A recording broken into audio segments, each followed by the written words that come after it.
mempelajari bab 2 ya.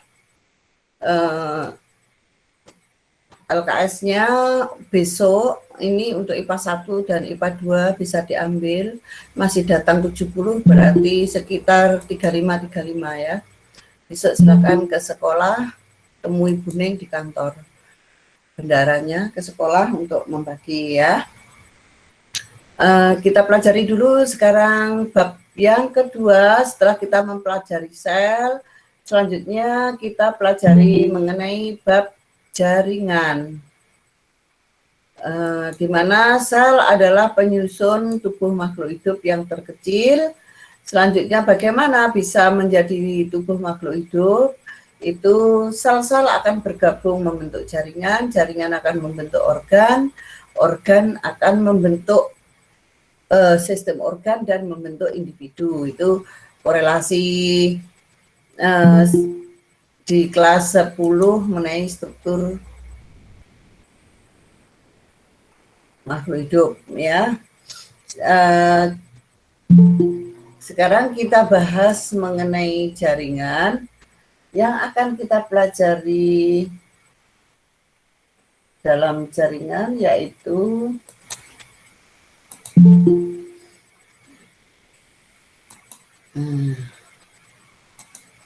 ini jaringan, ada jaringan, dibedakan jaringan tumbuhan dan jaringan hewan. Kalau jaringan hewan itu meliputi jaringan epitel, otot, saraf, dan ikat. Sedangkan jaringan pada tumbuhan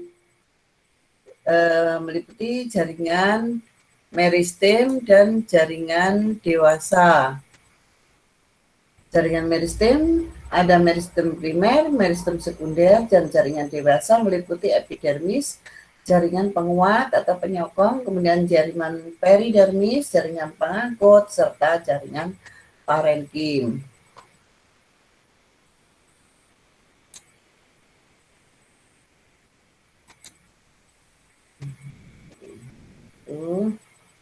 Mari kita pelajari satu persatu.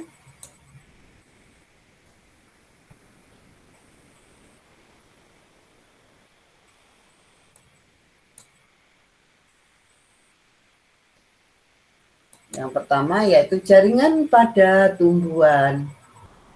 Jaringan pada tumbuhan, apakah sebetulnya jaringan itu? Jaringan pada tumbuhan yaitu jaringan sel-sel itu akan bergabung-gabung sesuai dengan bentuk dan fungsinya, mengalami spesialisasi membentuk jaringan. Jaringan yang terbentuk pertama adalah jaringan embrional atau jaringan meristem pada tumbuhan. Selanjutnya mengalami diferensiasi menjadi jaringan yang dewasa atau jaringan permanen. Jaringan meristem memiliki ciri-ciri sebagai berikut. Sel-selnya seperti kubus, berdinding tipis, aktif membelah. Terdapat pada pucuk batang dan ujung akar. Dibedakan menjadi meristem primer dan meristem sekunder.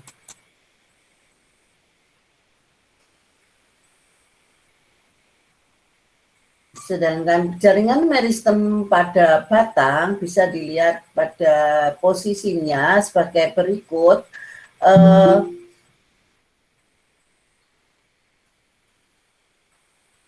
Pada daerah pucuk batang ini terdapat meristem apikal. Di sini letak meristem apikal.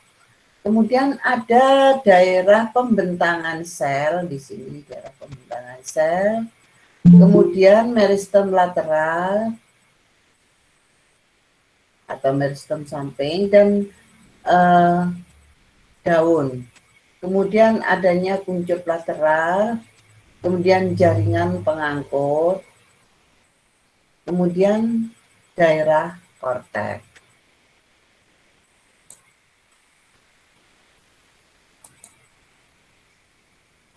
Ini kita pelajari dulu mengenai jaringan yang pertama, yaitu jaringan meristem.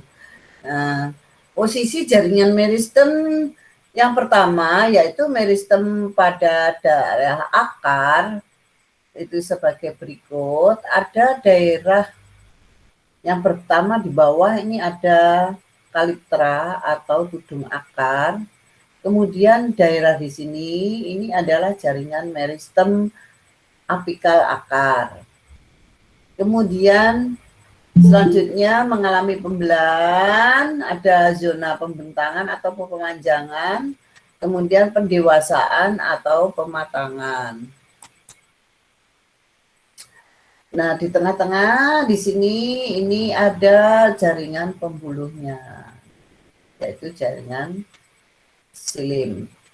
Nah, secara membujur akar sebagai berikut. Jadi pada pendewasaan sel epidermis itu mengalami modifikasi membentuk rambut akar, ya. Fungsinya untuk perluasan, ya, perluasan penyerapan. Kemudian diserap nanti masuk daerah korteks di sini masuk daerah stele, tepatnya ini ke daerah pembuluh silim, maka ini yang disebut jaringan pengangkut, maka akan dibawa jaringan pengangkut di sini ya, untuk dibawa ke daun zat-zat makanannya. Kemudian epidermis yang paling bawah ini namanya protoderm. Nanti di atas akan berkembang menjadi epidermis atau lapisan terluar dari tumbuhan. Berarti fungsinya akan melindungi bagian di dalamnya.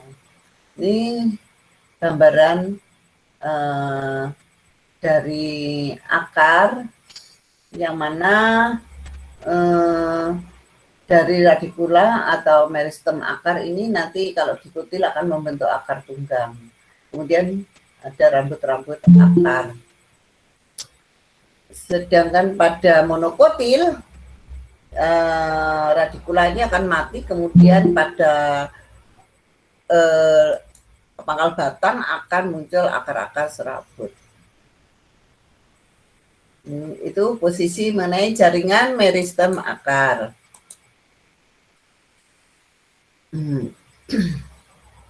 Selanjutnya setelah jaringan meristem kita pelajari, demikian juga nanti itu pada daerah daun ya, seperti itu. Jadi pada jaringan yang kedua yaitu jaringan permanen atau jaringan dewasa yang meliputi epidermis, parenkim, penguat, pengangkut, dan periderm. Jaringan epidermis mempunyai fungsi melindungi jaringan di bawahnya. Kemudian cirinya sel-selnya pipih, tersusun rapat, dan selnya akan mengalami modifikasi atau perubahan bentuk sesuai dengan fungsi yang diperlukan. Nah, jaringan epidermis pada daun itu posisinya ada di permukaan atas dan di permukaan bawah. Ini yang bulat-bulat. Jadi selnya kotak-kotak tanpa rongga antar sel. Disebut epidermis atas dan epidermis bawah. Sedangkan tengahnya disebut mesofil daun. Kemudian pada mesofil daun terdiri atas jaringan parenkim palisade, parenkim bunga karang. Kemudian ada berkas pembuluh. Kemudian parenkim pada daun ini disebut sel-sel klorenkim. Sedangkan pada daun itu daunnya kelihatan mengkilap karena epidermisnya dilapisi oleh lapisan putih pula yang kuning-kuning ini. Itu mengenai jaringan epidermis. Nah, jaringan epidermis itu bisa mengalami modifikasi atau perubahan bentuk sel sehingga disesuaikan dengan fungsinya. Pada daun ada yang berubah menjadi stomata. atau mulut daun. Fungsinya untuk pertukaran gas. Terdiri atas sel tetangga, kemudian sel penutup. Sel penutup, sel tetangganya di sini ya. Sel tetangga mengandung kloroplas ini. Kloroplasnya. Terus selanjutnya bentuk yang lain yaitu trikom atau ini akan membentuk duri atau akan membentuk spikula. Bentukannya ada bermacam-macam, ada yang seperti ini, ada seperti ini, ada seperti ini, ada yang bentuknya ini menjadi duri atau rambut. Kalau pada daun, bulu-bulu daun itu ya.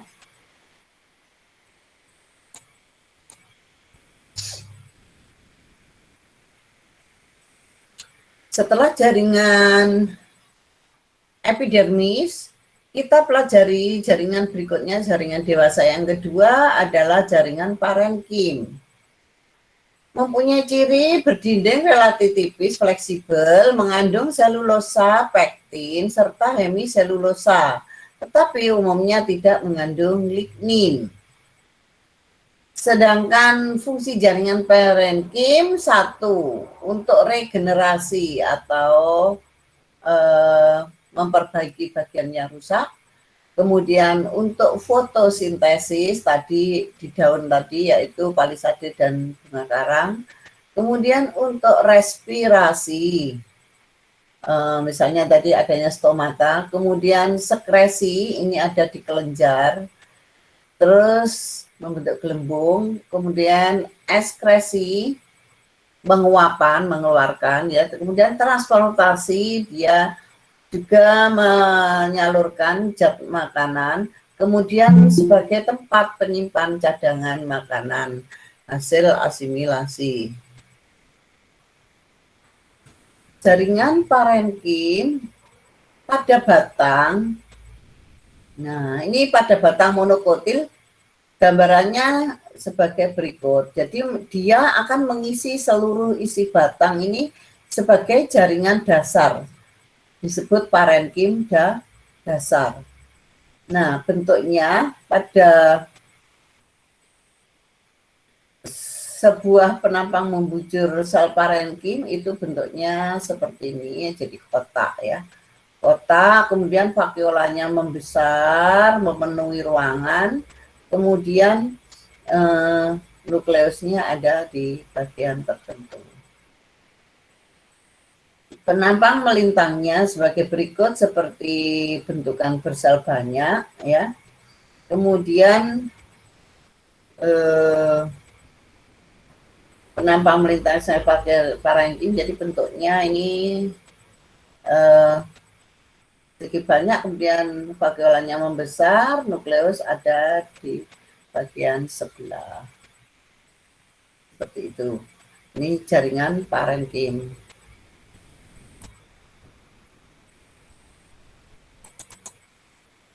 Selanjutnya jaringan yang ketiga, jaringan penguat.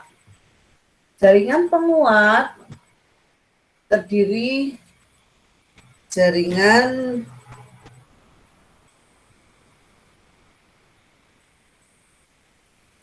kolenkim dan sklerenkim.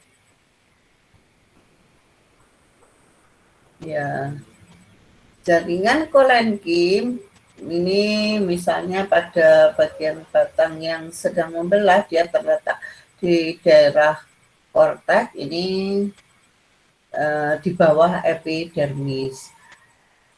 Ciri-ciri jaringan kolenkim, bentuk dan ukurannya bervariasi, mengalami penebalan dinding sel tidak merata.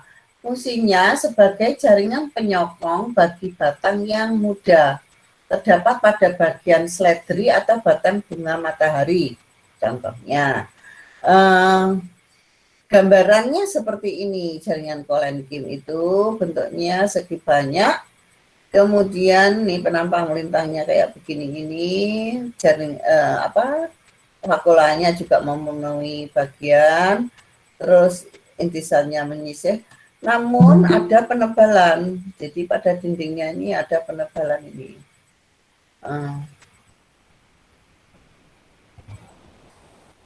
Kalau dilihat penantang membujurnya, jadi penebalannya itu kelihatan jelas seperti ini.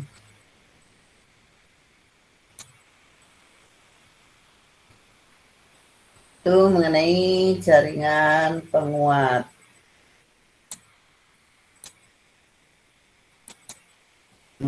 Selanjutnya mari kita pelajari selanjutnya, yaitu jaringan penguat sklerenkim.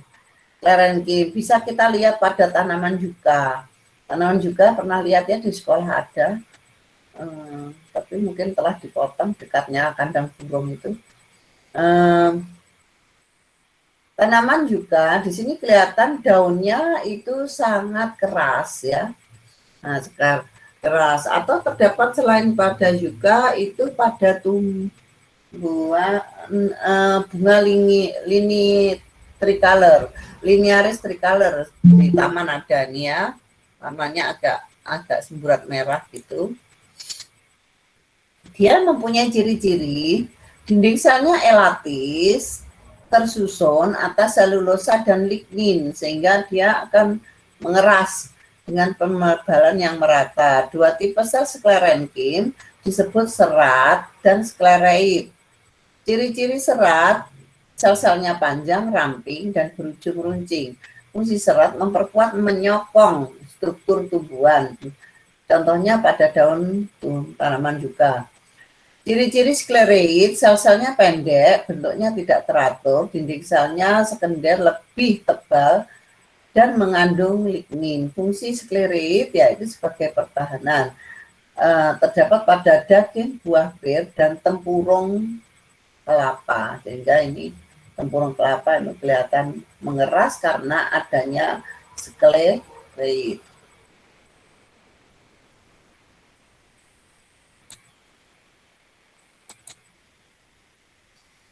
Yang keempat, jaringan pengangkut. Jaringan pengangkut fungsinya berarti mengangkut air dan garam mineral ke batang serta daun.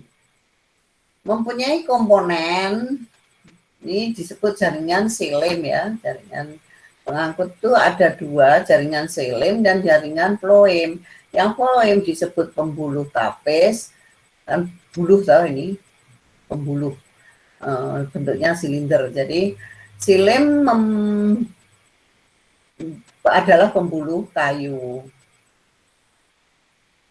Xilem yang membawa air beserta zat-zat ke daun, sedangkan floem yang membawa hasil asimilasi dari daun ke seluruh bagian tumbuhan.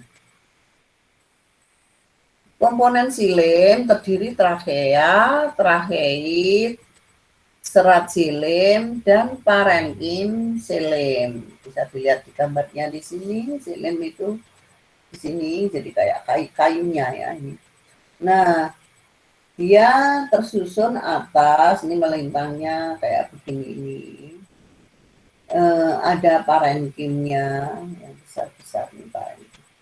Kemudian ada yang kecil-kecil, ini adalah tracheidnya. Ini parenkimnya. Kemudian ini tracheanya.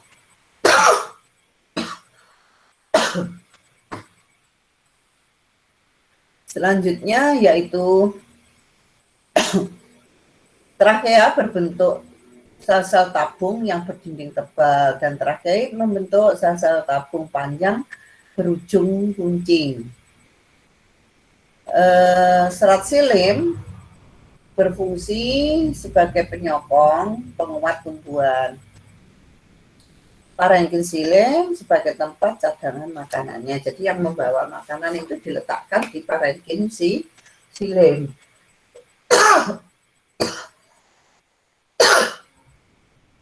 Itu komponen dari xilem itu gitu.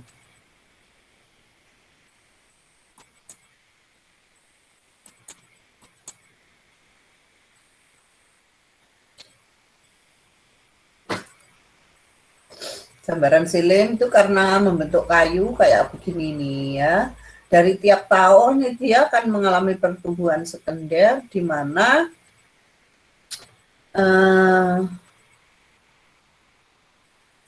lingkaran tahun itu lingkaran tahun silim, itu lingkaran tahun pertama, tahun kedua, ketiga itu ada silim primer, kemudian lanjutnya bentuk silim sekunder, bentuk silim sampai terbentuk batang kayu. Itu disebut lingkaran tahun atas pertumbuhan sekunder aktivitas kambium. Aktivitas kambium itu akan membelah ke dalam membentuk silim, keluar membentuk floem, membentuk kulit kayu. Dan kegiatannya itu lebih giat ke arah dalam sehingga batang kayu itu lebih tebal daripada kulit kayu.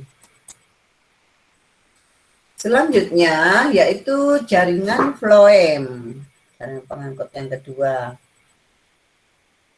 Floem berfungsi mengangkut hasil fotosintesis dari daun ke seluruh bagian tubuh.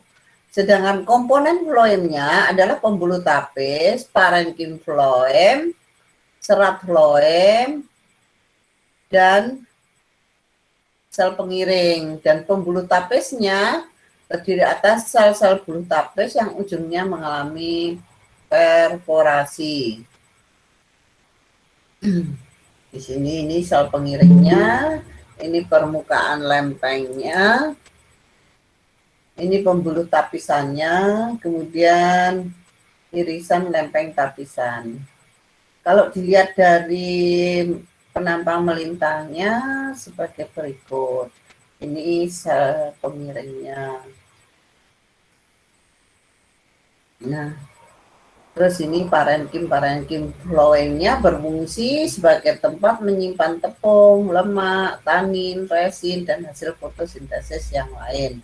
Serat floem berfungsi sebagai penyokong tumbuhan. Jadi yang memperkuat dari jaringan floem itu adalah serat floemnya.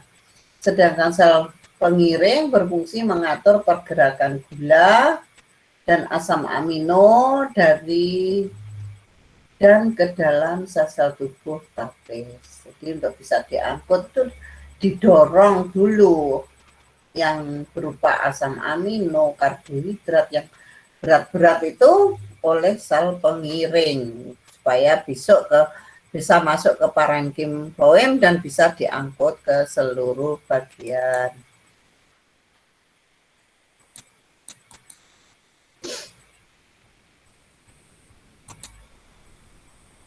Nah, pada tumbuhan itu nanti anak-anak untuk macam-macam jaringan itu nanti akan saya share link barcode untuk mempelajari pendalaman mengenai macam jaringan pada tumbuhan sampai dengan modifikasinya. Kemudian beberapa macam jaringan sudah nanti di share aja barcode untuk mempelajari macam-macam jaringan. Nah, selanjutnya jaringan penguat sudah kolenkim, sklerenkim, jaringan pengangkut silim dan floem. Selanjutnya pada tumbuhan itu ada proses pengangkutan pada tumbuhan yaitu secara ekstravaskuler dan intravaskuler. Ini saya sebutkan karena berkaitan dengan jaringan pengangkut. Jadi pada transportasi tersebut ada dua cara untuk pengangkutan yang jadi masuknya pengangkutan air dan garam mineral yang ada di tanah itu bisa ekstravaskuler dan intravaskuler. Yang transportasi pengangkutan ekstravaskuler itu di luar pembuluh angkut, jadinya tidak di dalam silim dan floem. Sedangkan yang intravaskuler berarti di dalam pembuluh pengangkut xilem dan floem. Ada dua cara untuk transportasi yang ekstravaskuler, itu ada simplas dan apoplas. Sementara itu pengangkutan intravaskuler adalah pengangkutan yang melalui pembuluh xilem dan floem. Yang intravaskuler jalurnya melalui xilem akar, xilem batang, kemudian xilem tangkai daun, xilem tulang daun, sampai mesofil daun atau daging daun.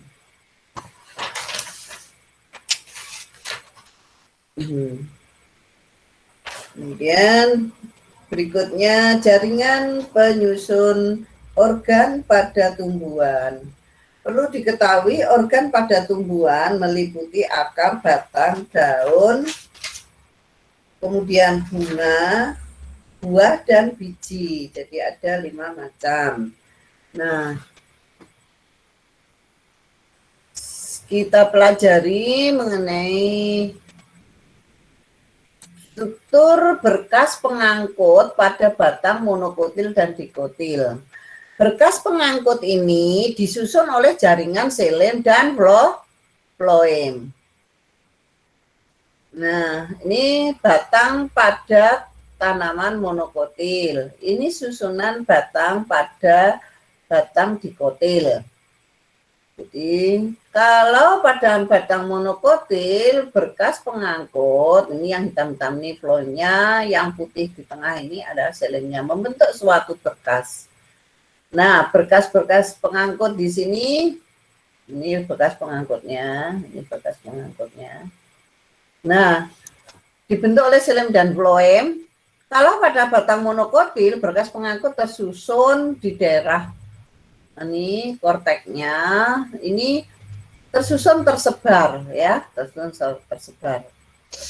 Sedangkan pada dikotil ini tersusun teratur berkeliling ya, seperti ini. Nah,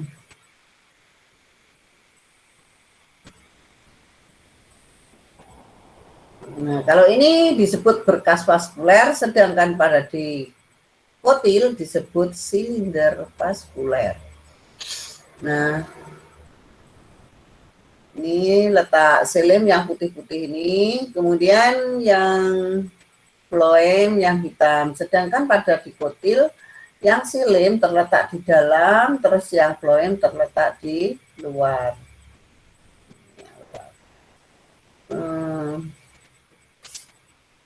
Ini daerah terluar adalah epidermis, agak dalam korteks, kemudian berkas pembuluh. Pada dikotil antara xilem dan floem terdapat kambium, ini deretan kambium. Nah, kambium pada dikotil saja, di sini tidak ada ya. Berkas seperti ini disebut kolateral tertutup. Yang ada kambium disebut berkas tipe kolateral terbuka. Nah, ini ada kambium yang ada di dalam fases atau di dalam berkas pembuluh disebut intervasikuler, kambium intervasikuler. Sedangkan kambium yang di luar fases terletak di antara dua fases, ini kambium ekstravaskuler.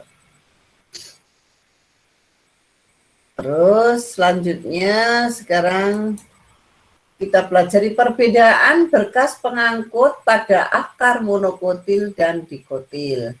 Perlu Anda pahami, kalau ada susunan bentuk bintang seperti ini akarnya adalah akar dikotil. Jadi mana xilem itu terletak di pusat batang, di tengah xilem membentuk bintang. Kemudian sedangkan pada akar monokotil, Selen tersusun teratur berkeliling, itu yang putih-putih ini. Ya. Kemudian phloem berada di luarnya. Ini juga demikian, phloem berada di luar di sela-sela jari-jari bintang. Ini epidermis, ini korteknya, kemudian ini silinder pusat atau stelenya, di dalamnya terdapat selen dan phloem. Ini bedanya akar monokotil dan akar dikotil. Berikutnya jaringan yang kelima, yaitu jaringan periderm. Jaringan periderm adalah jaringan pelindung sekunder pengganti epidermis. Jadi epidermis itu bisa mengganda membentuk periderm pada batang tumbuhan dikotil dan gimnosperme yang berkayu. Gimnosperme contohnya ya melinjo, Agathis alba, Takis haji, begitu ya. Sedangkan pada tumbuhan dikotil, misalnya rambutan, mangga, nah di situ. Jaringan periderm terdiri atas, sering disebut jaringan gabus, terdiri atas velogen, yang disebut kambium gabus, dan veloderm atau korteks sekunder. Kemudian tumbuh keluar membentuk velum dan veloderm. Ini jadi bentukannya seperti ini. Ini epidermisnya, kemudian peridermisnya sekian ini, ada ini ya, membentuk velum dan velogen. Baru setelah itu terbentuk korteks.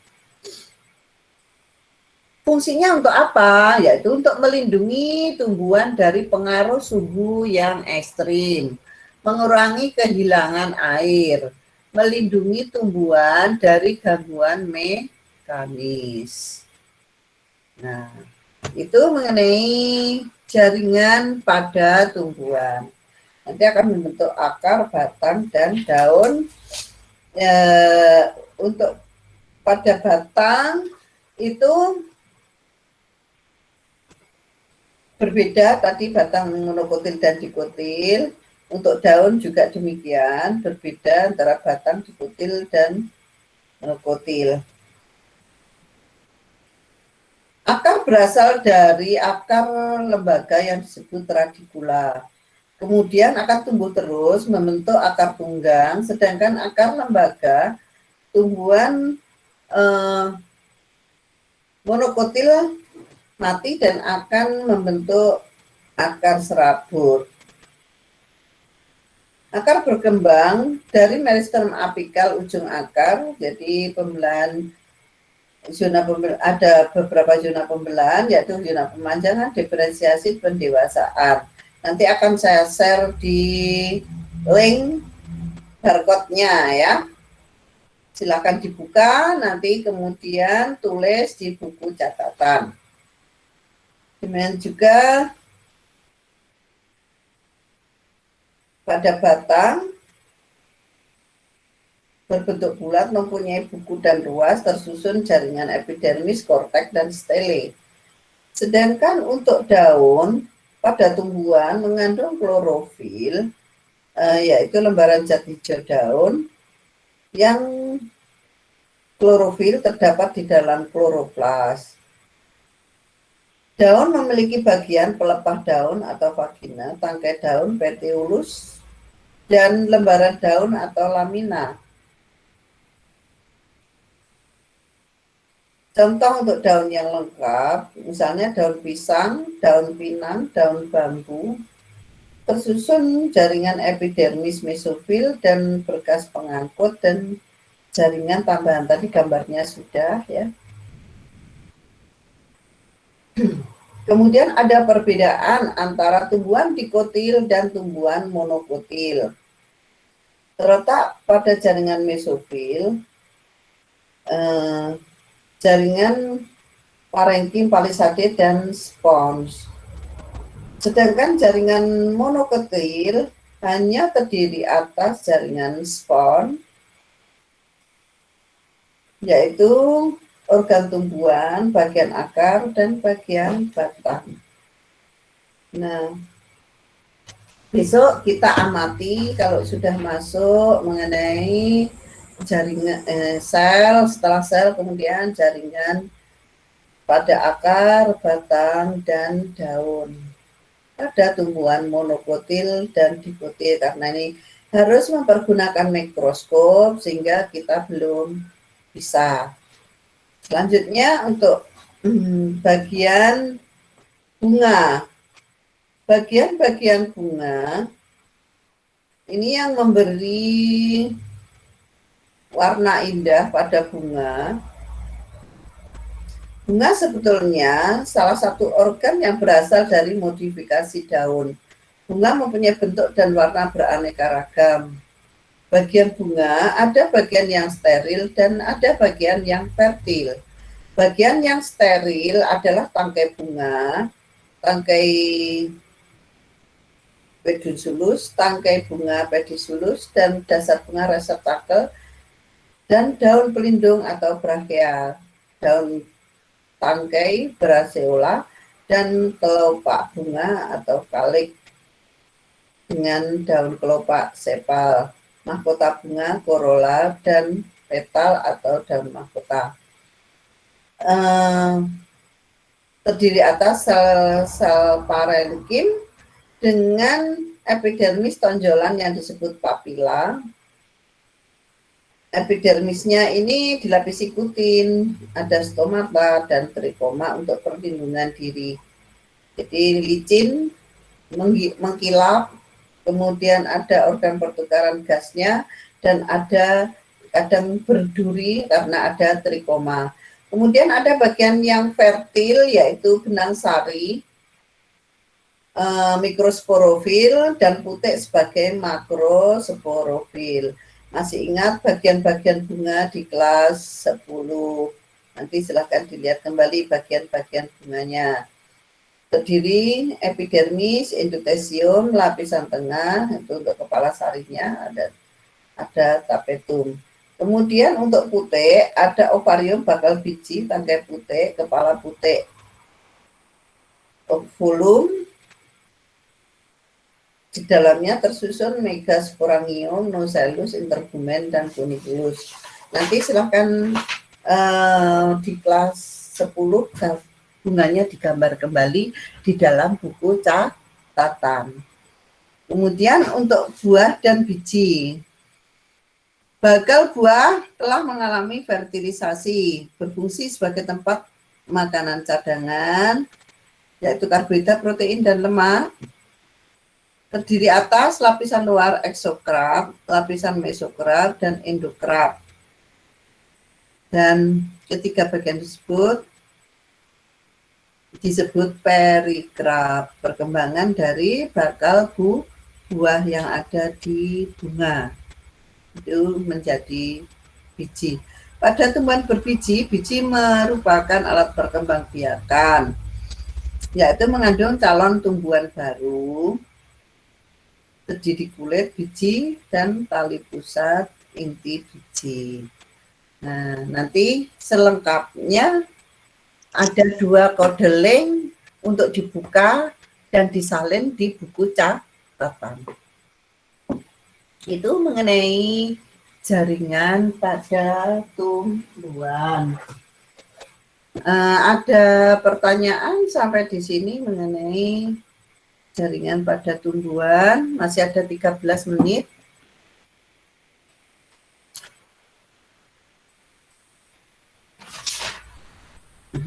Karena bukunya belum bawa sehingga anak-anak masih meraba-raba ya. Besok darahnya ke sekolah sekitar jam berapa? 9 bisa?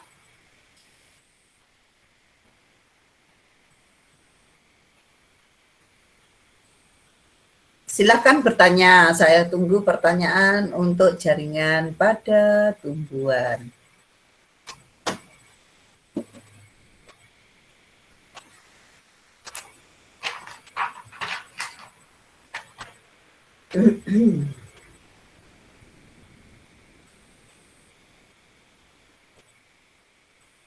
Jadi jaringan itu ada jaringan, diulang lagi ya, jaringan meristem atau jaringan embryonal. Kemudian jaringan meristem itu berdasarkan asalnya ada meristem primer, ada meristem sekunder. Yang terbentuk pertama berarti meristem primer. Yang kedua adalah meristem sekunder. Meristem primer berasal dari perkembangan sel embrionik di ujung akar dan ujung batang. Aktivitas dari sel meristem primer mengakibatkan akar dan batang akan bisa bertambah panjang karena ini selnya membelah terus. Pertumbuhannya disebut pertumbuhan primer. Jadi pada sel yang membelah mau tumbuh itu, ya misalnya anak-anak dari kecambah itu kan nanti akhirnya memanjang kan. Nah, pertumbuhan memanjang itu adalah oleh meristem primer, aktivitas meristem primer. Nah,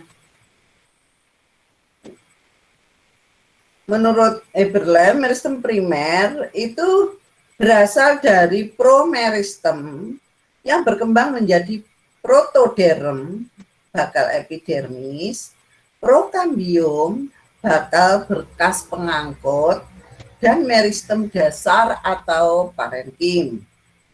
Selanjutnya meristem yang kedua, meristem sekunder, berasal dari jaringan dewasa yang telah berhenti pertumbuhannya, tetapi menjadi embrional kembali. Contohnya kambium dan kambium gabus. Dia mengakibatkan, kalau primer tadi memanjang ke atas ya, mengakibatkan pertumbuhan-tumbuhan ke atas. Nah, ini pertumbuhannya ke samping, menyebabkan batang menjadi besar. Itu meristem sekunder.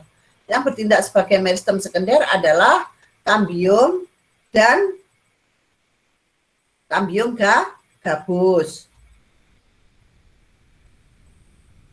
Sedangkan berdasarkan letaknya, jaringan meristem dibedakan meristem apikal, meristem interkalar, dan meristem lateral.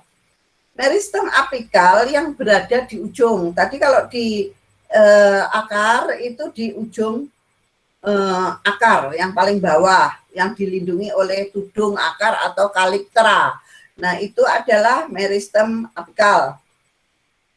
Nah, menghasilkan pemanjangan akar dan batang sehingga tanaman bertambah tinggi. Sedangkan meristem yang interkalar, meristem antara, terdapat di antara jaringan dewasa dan pangkal ruas batang. Dia menyebabkan timbulnya tunas di ketiak daun, di ketiak batang, ya, ranting. Nah, itu meristem interkalar.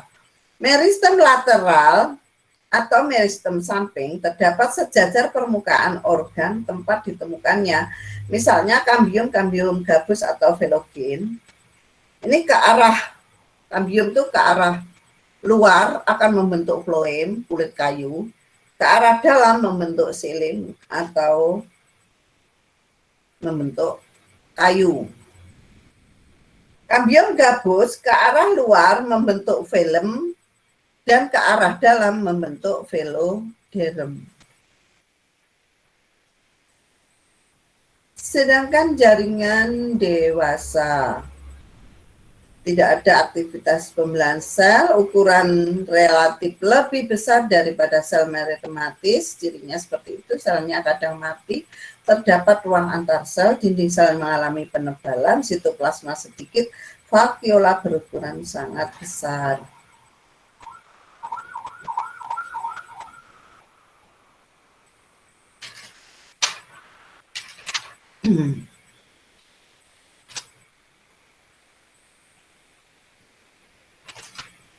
Selanjutnya yaitu jaringan dewasa tadi ada apa? 4, yaitu pelindung, ini epidermis, kemudian jaringan dasar parenkim, ya, kolenkim, sklerenkim, jaringan penguat dan dasar parenkim, jaringan penguat, kolenkim, sklerenkim, kemudian jaringan pengangkut yaitu selim dan floem. Jaringan pelindung epidermis ya tadi bisa mengalami modifikasi membentuk derivat. Derivat itu turunan ya, turunannya misalnya stomata atau mulut daun. Derivat epidermis yang fungsinya mulut daun ini, dia sebagai mulut daun untuk pertukaran gas. Terus berikutnya trikoma. Trikoma derivat epidermis yang membentuk struktur yang beragam. Ada yang berbentuk sisik, ada yang berbentuk kelenjar. Bagaimana ya? Yang berbentuk, ada yang berbentuk cakram atau bintang.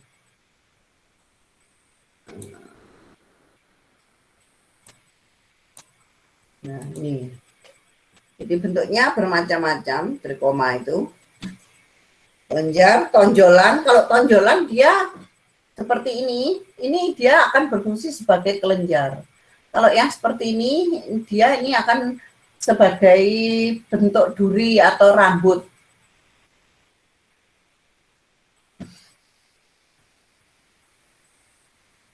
Ini struktur derivatnya ya, seperti ini. Ini juga bentuk kelenjar. Kelenjar-kelenjar, terutama pada bunga akan menghasilkan madu. Nah, itu kan seperti ada yang bentuk bintang cakram. Itu modifikasi epidermis. Trikoma berfungsi melindungi dari predator, meneruskan rangsang. Ya, misalnya bis kucing itu kalau daunnya dipegang itu ya, satu dipegang, semua akan menguncap ya anak-anak. Ya. Nah, itu karena di sini trikoma.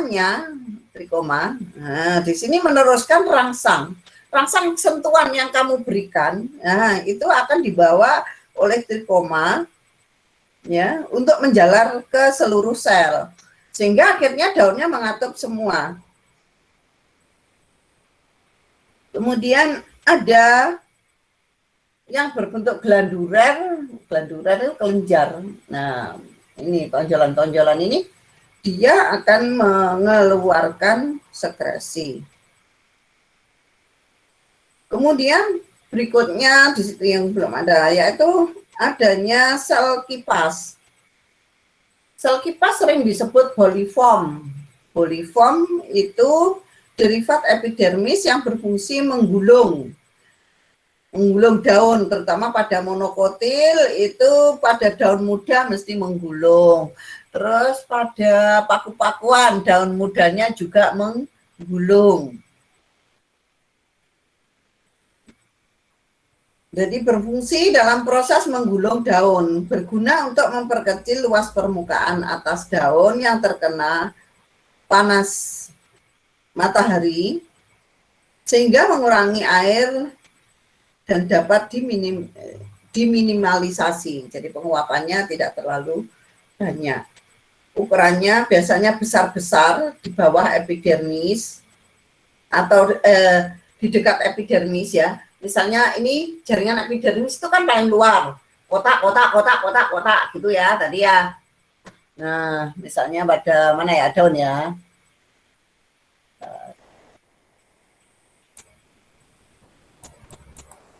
Nah, ini misalnya di sini ada epidermis kotak putih-putih ini ya. Maka di sini ada beberapa yang bentuknya nanti ada 4-5 yang besar-besar. Biasanya ini di tengah daun ya.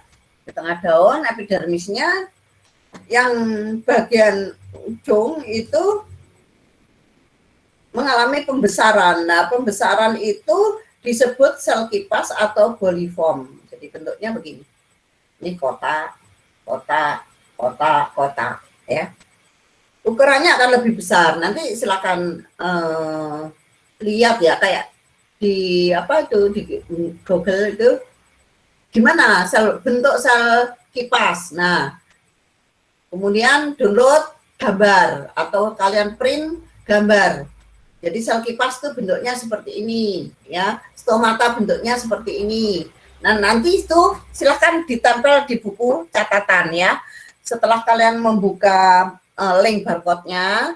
Di situ kalau gambarnya misalnya sel kipas nggak ada, kamu nanti ngeprint tempat gambarnya, diberi tempat dulu, kan kalian catat tempat gambarnya diberi tempat, terus nanti kamu print, kamu tempel, gitu ya. Paham ya Dona ya? Terus saat cuaca panas, maka sel kipas ini akan menguapkan air, mengkerut, kemudian bentuk lebih kecil, sehingga ini sambil menggulung daun. Itu mekanismenya mengenai derivat epidermis. Terutama terdapat pada tumbuhan monokotil, yaitu poaceae atau Cyperaceae. Cyperaceae ini rumput, misalnya Cyperus rotundus itu rumput teki ya, seperti itu.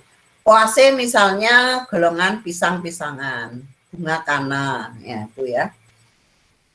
Terus filamen sekarang, bentuk filamen merupakan derivat epidermis yang berupa spon yang menutupi akar beberapa tumbuhan epifit seperti anggrek. Berfungsi melindungi akar dari kehilangan air. Nanti silakan juga cari bentuk filamen itu kayak apa, gambarnya di-download, ditempel di catatan tentang filamen. Berlanjut ke jaringan gabus. Jaringan gabus adalah batang yang tumbuh besar, epidermisnya terdesak, pecah, kemudian digantikan oleh jaringan gabus.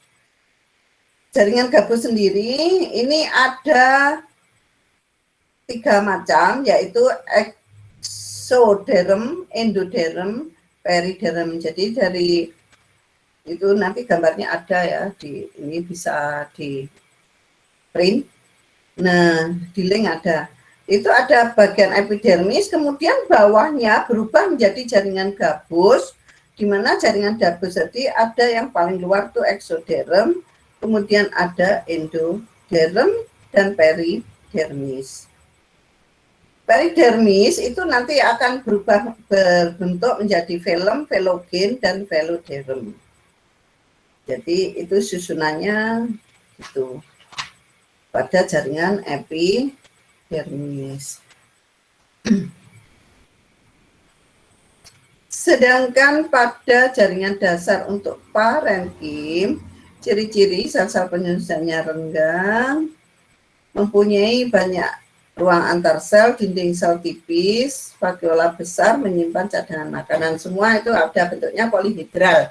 Itu nanti di link buka, nanti setelah saya WA-kan linknya ya. Terus dicatat di buku catatan. Kemudian berdasarkan fungsinya, parenkim itu ada parenkim asimilasi, berarti fungsinya untuk fotosintesis. Itu ada di daun, yaitu jaringan palisade dan bunga karang. Lanjutnya jaringan parenkim penimbun, fungsinya untuk menyimpan cadangan makanan. Terdapat pada empelur batang dan akar. Kemudian umbi lapis, umbi akar, umbi batang, dan akar rimpang juga ada di biji. Selanjutnya parenkim air, menyimpan cadangan air. Jika pada daerah kering atau daerah xerofit, pada tumbuhan epifit dan tumbuhan sukulen. Yang terakhir macam parenkim udara, yaitu sering disebut aerenkim karena menyimpan cadangan udara. Contohnya pada tanaman anggrek, terate, batang talas, dan batang genjer. Sudah tahu ya semua tanamannya itu ya.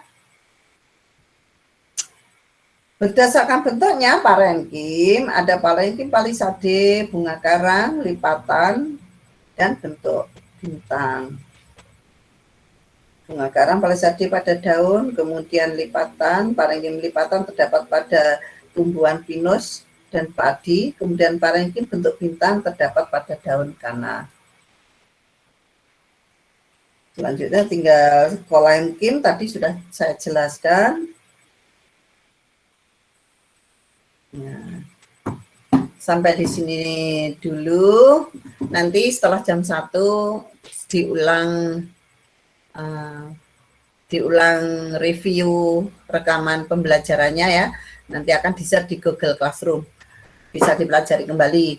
Kemudian nanti link untuk dicatat ini dibuka terus dicatat di buku catatan, dilengkapi dengan gambar-gambarnya, diambil dari Google di buku catatan. Ada pertanyaan? Bisa menerima pembelajaran dari Buning hari ini? Gambarannya bisa ya. Besok yang ke sekolah siapa IPA 1? Ambil buku kira-kira jam berapa? Jam 9 bisa? Jam 8 pokoknya saya ada di sekolah besok piket bisa temui saya. Sekian dulu saya mohon diri karena waktunya habis ya. Sampai jumpa, belajar baik-baik di rumah.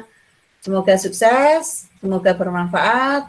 Wassalamualaikum warahmatullahi wabarakatuh. Waalaikumsalam warahmatullahi wabarakatuh. Waalaikumsalam warahmatullahi wabarakatuh.